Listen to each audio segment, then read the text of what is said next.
mi nombre es Samantha Hola, yo soy Mauricio. y hoy le vamos a hablar un poco acerca del prelaboratorio que se nos asignó esta semana. Una de las cosas importantes que necesitamos para saber para este laboratorio es el multiplexor 157. ¿Qué es un multiplexor 157? Es un multiplexor que nos permite decidir cuál de las dos entradas que tenemos va a salir. Solo tiene una salida y va a tener dos entradas. También tiene un habilitador, o lo que se conoce como un enable.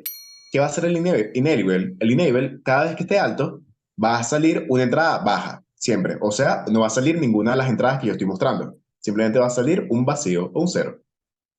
Si ese enable está bajo, entonces ahí sí va a seguir a la siguiente etapa de nuestro multiplexor, que va a ser el select input o el seleccionador de entradas. ¿Qué va a ser el seleccionador de entradas? Bueno, como podemos ver en la tabla, la verdad, cuando esté alto, en este caso, no le va a importar la entrada, por ejemplo, I0, que sería una de las nuestras, y sí le va a importar cuánto va a valer de entrada I1. Y esa entrada I1, si la toma como un bajo, también la saca como un bajo, y si la toma como un alto, la saca como un alto. En este caso, nuestras entradas tienen 4 bits cada una. O sea que esta tabla, la verdad, va a cumplirse para todos los 4 bits de nuestras entradas I0 e I1. Aunado con el multiplexor, tenemos que colocar un vibrador o un multivibrador LM555. Nuestro LM555 lo vamos a colocar de una forma astable. ¿Qué significa esta forma astable? Que nuestro LM555 va a estar oscilando o va a funcionar como un temporizador y nos va a arrojar un tren de pulsos de onda cuadrada. Este tren de pulsos de onda cuadrada vamos a controlar el delay y la duración con una resistencia y un capacitor externo. Vamos a estar usando los comparadores internos y el flip-flop interno que tiene nuestro chip y lo vamos a conectar en serie y en paralelo con un condensador y una resistencia. Este condensador y resistencia nos van a controlar sobre todo la frecuencia de encendido y la frecuencia de apagado. ¿Por qué necesitamos que estas ondas funcionen así? Porque, como ya vimos, necesitamos que en un momento nuestro multiplexor muestre una entrada y en un momento muestre otra. ¿Qué haríamos entonces? Vamos a controlar esas enable o ese habilitador mediante unos y ceros que nos va a arrojar nuestro LM555. ¿Cómo lo va a arrojar? De la siguiente manera. Esta es la configuración interna de nuestro 555. A esta configuración interna le estamos agregando en el puerto 2, que es el trigger, un condensador y en nuestro puerto de discharge unas resistencias en serie. Estas resistencias que van a ser simplemente un control de voltaje y van a usarse para poner tanto en corto como en saturación nuestro transistor. ¿Qué va a suceder con esta configuración del LM555? Ok, se conecta el reset al VCC.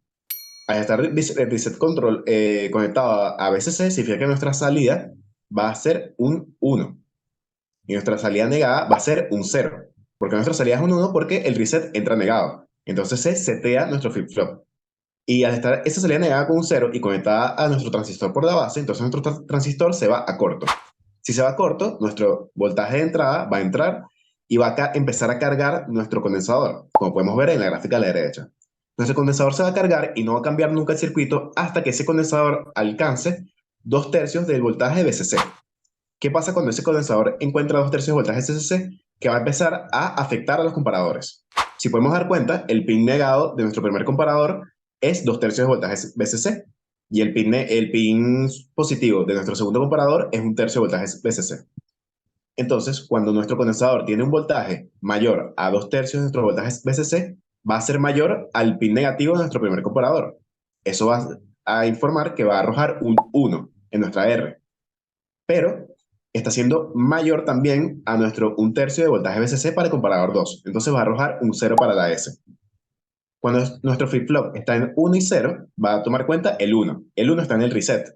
Entonces, si nuestro flip-flop ahora está en reset, significa que la Q va a salir como un 0 y la Q negada va a salir como un 1. La Q negada al salir como un 1 pone en saturación nuestro transistor y al estar nuestro transistor en saturación significa que se va a comportar como un cable. Esto va a empezar a descargar nuestro condensador y a poner en corto tanto nuestra VCC como nuestra R1 y empieza a descargarse nuestro condensador. Entonces se empieza a descargar nuestro condensador y empieza a hacer un 0 y cuando se descargue y sea menor a 1/3 de nuestro voltaje de entrada o nuestro voltaje VCC, ahora vuelve a afectar a nuestros comparadores. Entonces, arriba, con nuestro comparador 1, ya deja de ser un voltaje mayor, entonces nuestro reset se va a 0 y en nuestro set, nuestro voltaje se va a 1. ¿Por qué? Porque nuestro voltaje del pin positivo empieza a ser mayor a nuestro voltaje del condensador.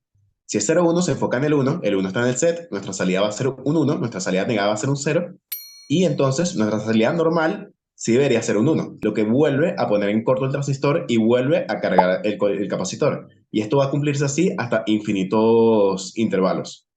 Ya vamos a ver más adelante cómo vamos a calcular este tiempo de encendido, este tiempo de apagado y cuál va a ser el duty o el trabajo de nuestras ondas en un periodo. Ok, recordando entonces lo que realizamos en el laboratorio pasado, ya que lo vamos a implementar también a nuestro circuito, tenemos entonces nuestros displays ánodo común y cátodo común. En el caso de nuestro circuito utilizamos dos displays, 7 segmentos cátodo común. ¿De qué manera podemos saber si nuestro display es cátodo común? Utilizando el multímetro podemos colocar la parte de la sonda que es negativa, a donde vemos acá en pantalla que dice ground, que va a ser nuestro común, y la otra sonda la podemos colocar a cualquiera de las otras terminales del display, y si enciende nuestro display significa que es de tipo cátodo común. También otra cosa importante que necesitamos a la hora de trabajar con displays es un decodificador BDC. Básicamente se encarga de, como su nombre lo dice, Binary Coded Decimal. Va a pasar el código decimal a un código binario, que es lo que vemos acá en la pantalla. Tenemos entonces a la derecha la salida, que va a ser entonces cada una de las letras correspondientes a nuestro display, y a la izquierda en color verde tenemos las entradas, así como en rojo tenemos tanto la alimentación de nuestro chip como la tierra correspondiente. Aunque en la parte, en el color verde vamos a realmente utilizar 4 entradas, que aquí las denominamos como D1, D2, D3 y D0. Las otras 3 entradas son denominadas LT, BL y LE. LT enciende todos los LED. Como vimos en el laboratorio pasado, es una forma de saber directamente si nuestro LED de entrada, si nuestro display de entrada sirve o no. También tenemos el BL, que apaga todos los LED, que este también es una parte fundamental en nuestra elaboración del proyecto, del circuito. Y luego tenemos LE, que es un valor arbitrario que lo vamos a utilizar para colocarlo a tierra en el circuito. Luego también utilizamos un par de transistores de tipo 2N222. Un transistor, como dice en la pantalla, es un dispositivo hecho de material semiconductor que puede funcionar como un switch, tanto abierto o cerrado, y como un amplificador. En el caso de nuestro circuito, la vamos a utilizar como un switch. Entonces, vemos acá en pantalla que el transistor cuenta con 3 terminales, colector, base, emisor, dependiendo de su configuración, y es de tipo transistor NPN, como vemos en la pantalla, debido a que la flecha sale por la parte del emisor, está saliendo y no está entrando. Entonces, ¿de qué forma nuestro transistor está en corte o está en saturación? Si en la base existe voltaje, nuestro transistor va a estar en saturación. Saturación significa que es como si hubiese un cable completo, por lo tanto va a haber 0 voltaje. Por el otro lado, si en nuestra base no hay un voltaje, lo que significa es que nuestro transistor va a estar en corte, como si estuviese abierto. Y vemos a continuación nuestro diseño en Proteus del circuito. Arriba también aparecen las fórmulas que ya comentó mi compañero, en donde tenemos el tiempo de inicio, el tiempo final y el duty cycle del 555. Ahora vamos a pasar a poner nuestro Proteus en acción para explicarles más a fondo su funcionamiento. Este es nuestro Proteus. Aquí la parte de la izquierda se va a encargar en todo lo que es el estable o todo lo que es el tren de pulsos. Este tren de pulsos, aquí ya explicamos cómo funciona el 555, me va a dar una salida, valores de 1 y de 0, dependiendo de, bueno, nuestra frecuencia. Ahí ya calculamos que nuestro periodo para las 1 es un poco mayor a nuestro periodo para los 0. Esto es normal, ya que no podemos hacer que estas resistencias ambas sean iguales o ambas sean la misma. Pero intentamos hacerlo para que nuestro duty cycle esté lo más cercano a 50%. ¿Qué significa esto? Que esté casi siempre el mismo tiempo prendido como el mismo tiempo apagado. Aquí va a estar un poco más tiempo prendido, pero no va a ser perceptible para los humanos al estar tratando con unas frecuencias tan altas o unos periodos tan bajos. Véase cómo se vea. Entonces, ¿qué vamos a hacer? Teniendo valores de entrada de esta salida, tanto 0 como 1, van a entrar en nuestro select input, que esto explicamos que es seleccionar la entrada que va a mostrar por el conmutador. Entonces, si este valor de aquí de select input es 1, vemos que es anegada entre B. Si es 1, va a mostrar simplemente la B. que son estos 4 bits de acá, ya que vemos que están conectados a la entrada 1B, 2B, 3B y 4B. Entonces, si el valor de aquí es 1, en ambos displays se va a mostrar nuestras salidas. Y si nuestra entrada es 0, también se va a mostrar en ambos displays nuestras salidas. Pero, ¿cómo controlamos para que un display esté apagado mientras el otro esté encendido? Lo va a explicar mi compañera.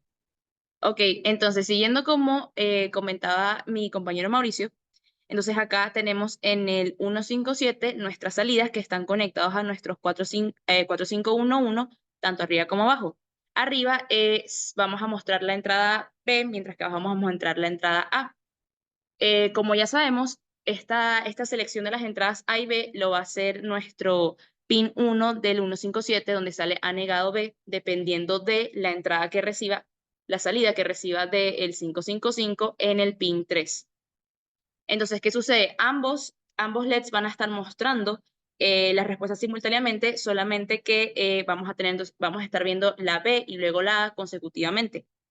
Como vemos acá, en los pines 3, 4 y 5 del 4511, tenemos que el 3 lo tenemos siempre a alto, mientras que el LE lo vamos a tener a tierra, porque realmente no lo vamos a usar. Pero para el caso del BL es el que ese pin nos va a ayudar a hacer esta, digámoslo, superposición entre ambos valores de los diferentes displays. Entonces, por ejemplo, tenemos arriba, en el caso del U3, que es como aparece acá arriba. Si en nuestro BL tenemos un 1, el BL de abajo va a aparecer un 0. ¿Cómo va a aparecer un 0?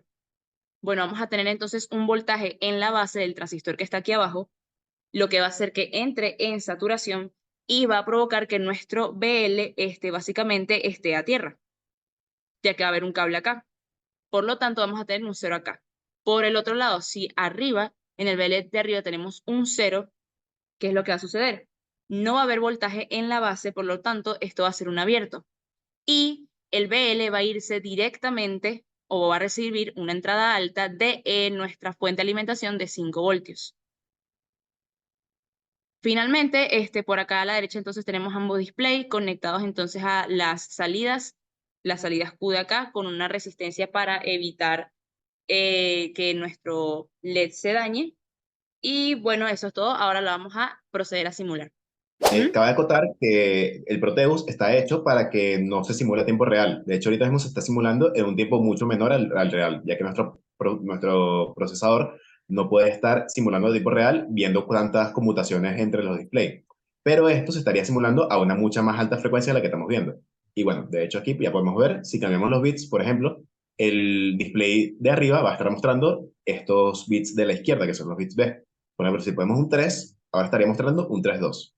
Si le ponemos en este caso esto sería un 6, en el segundo está mostrando un 6,3. Y así se pueden estar conmutando ambos están llegando con la misma información, pero nosotros decidimos cuándo mostrarla en una y cuándo no mostrarla en la misma.